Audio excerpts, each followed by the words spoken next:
Nessas discussões aí acaloradas até que têm surgido nas mídias sociais, do pessoal da psicologia, do pessoal da psicanálise, tanto os profissionais quanto professores, quanto até os pacientes também se envolvem, tem surgido um argumento aí que os psicanalistas usam para se defender da acusação de que a psicanálise não é científica.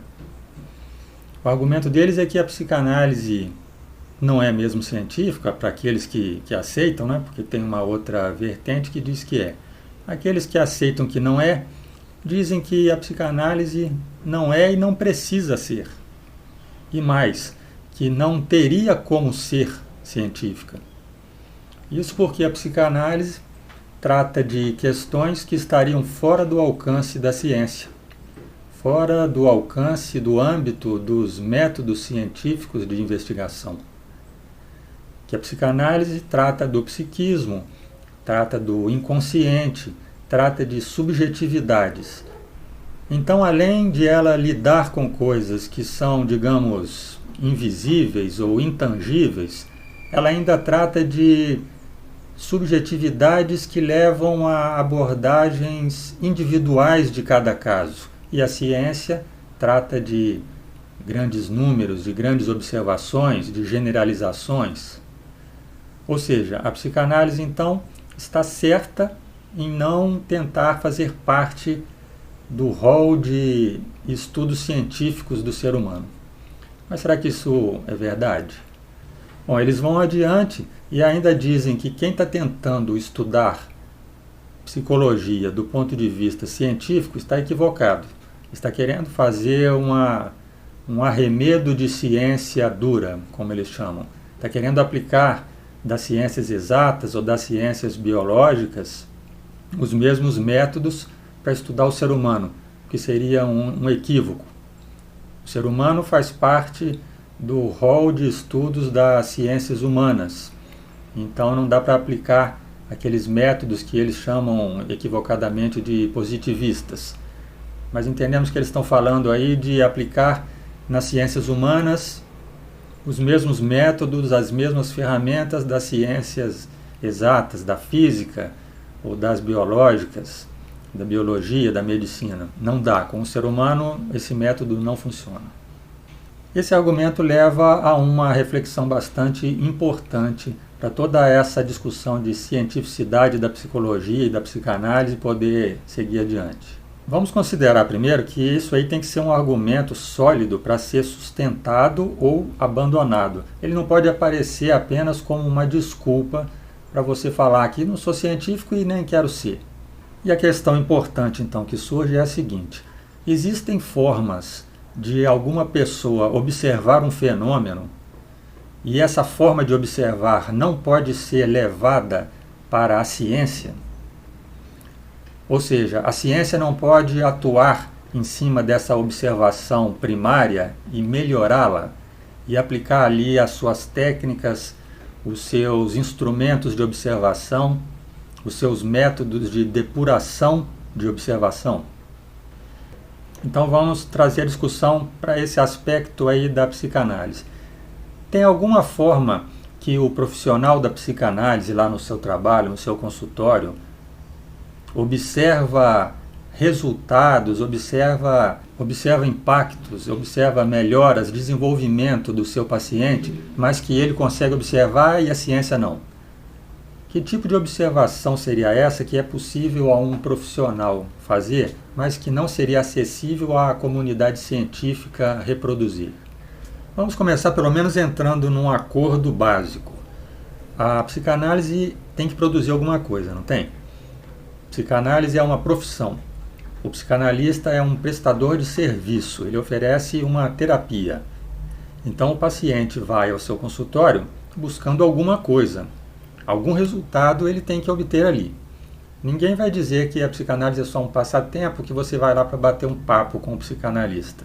Então, primeira coisa, tem que haver resultados. E aí eu faço a minha proposição. Qualquer coisa que possa ser verificada em termos de resultados por um profissional pode ser aperfeiçoada e levada a uma pesquisa de verificação pela ciência.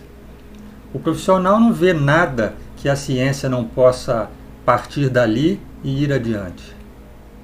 Aperfeiçoar, verificar de forma mais confiável, mais reproduzível, mais extensa a plausibilidade daquele resultado.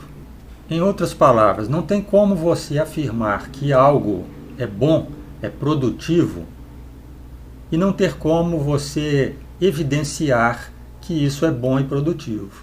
Você está falando que é bom e produtivo baseado em quê, então? Quer ver como que isso fica mais claro?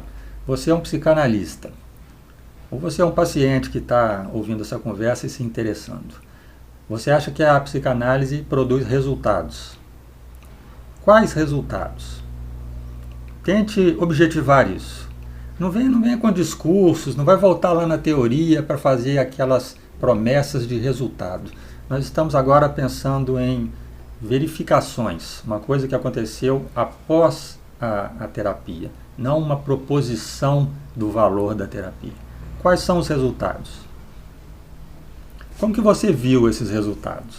É preciso a gente ir fundo nisso, porque essa discussão fica uma coisa de tirar o corpo fora. Quando você fala com os psicanalistas que a psicanálise não produz resultados, né, quem é mais radical e chega nesse ponto, mas quando você fala qualquer coisa colocando em xeque a produtividade da psicanálise, os psicanalistas logo respondem, não, ela dá resultado sim, a gente verifica isso na prática clínica.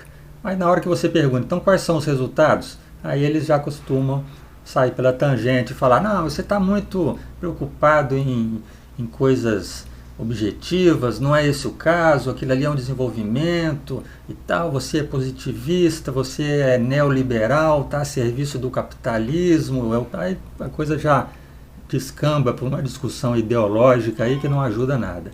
Então não é para tirar o corpo fora, é para a gente ir fundo nessa questão. Então vamos lá, aprofundando o negócio. Como que você verificou que deu resultado, né? Primeiro você especificou qual resultado foi e depois como que você verificou isso? Você verificou no seu consultório, você verificou por si mesmo, foi através do relato do seu paciente, ou você teve acesso a informações do seu paciente fora do consultório? Pode ser novamente dele próprio, pode ser de algum familiar, talvez algum tipo de situação que você consiga objetivar mais, uma coisa que antes não existia, passou a existir depois. Ou o contrário, uma coisa que existia e deixou de existir. E olha só, a gente pode falar de diversas coisas. Por exemplo, a gente pode falar apenas, que seria o mínimo de uma terapia, né, que não é o suficiente, a satisfação do paciente. Então você verificou que a sua terapia não resolveu nada, mas pelo menos produziu uma satisfação no paciente. Ele está se sentindo melhor de estar fazendo terapia com você. Então como que você percebeu essa satisfação? Você perguntou para ele e ele acenou com a cabeça assim, estou satisfeito. Então, percebe como que não é um resultado bem aferido? Foi ele que teve a iniciativa de falar que está satisfeito, mas em que termos ele colocou? E aí você vê que é uma satisfação realmente profunda, extensa, ou foi só uma simpatia, ele está manifestando simpatia por você como terapeuta? Existem formas de se fazer pesquisas de satisfação. Então você vê que até uma coisa simples como essa, existem áreas de pesquisa, de desenvolvimento, existem estudos na psicologia para verificar a satisfação em graus diferentes, satisfação duradoura, satisfação momentânea, satisfação ilusória.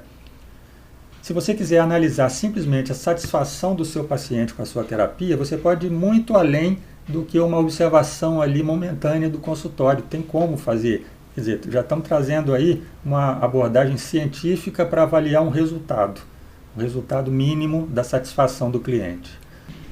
Aí, novamente, já ouço os psicanalistas falando, não, mas o resultado meu não é apenas satisfação, é uma reestruturação inconsciente.